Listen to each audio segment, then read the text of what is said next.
ব্যক্তিগত জীবনের এক কঠিন সময় পার করছেন জনপ্রিয় সঙ্গীতশিল্পী ও অভিনেতা তাহসান খান। মেকআপ আর্টিস্ট রোজা আহমেদের সঙ্গে আলাদা থাকার খবর নিশ্চিত করার পর এবার নিজের বর্তমান মানসিক ও শারীরিক অবস্থার কথাও প্রকাশ্যে এনেছেন তিনি। গণমাধ্যমের প্রশ্নের জবাবে তাহসান জানিয়েছেন, এই মুহূর্তে তিনি একা একা দেশ বিদেশে ভ্রমণ করছেন, কারোর সঙ্গে নয়, নিজের সঙ্গে সময় কাটাচ্ছেন তিনি। তাহসানের ভাষায়, ঘুরছি আর বই পড়েই সময় চলে যাচ্ছে। এই সময়ে বই আমার সবচেয়ে বড় সঙ্গী। তিনি জানান, এই একাকী সময়টা নিজের ভেতরে তাকানোর সুযোগ করে দিয়েছে। ভ্রমণ আর বই পড়ার মধ্য দিয়েই তিনি নিজেকে সামলে নেওয়ার চেষ্টা করছেন।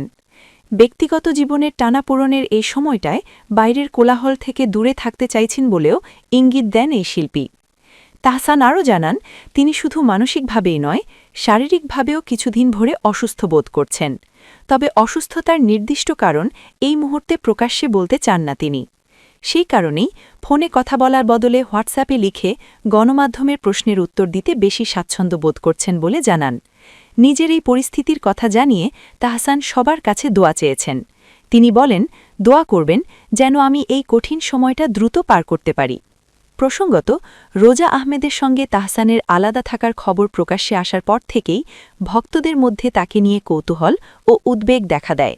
নিজের বর্তমান অবস্থার কথা জানিয়ে সেই উদ্বেগ কিছুটা হলেও পরিষ্কার করলেন জনপ্রিয় এই শিল্পী।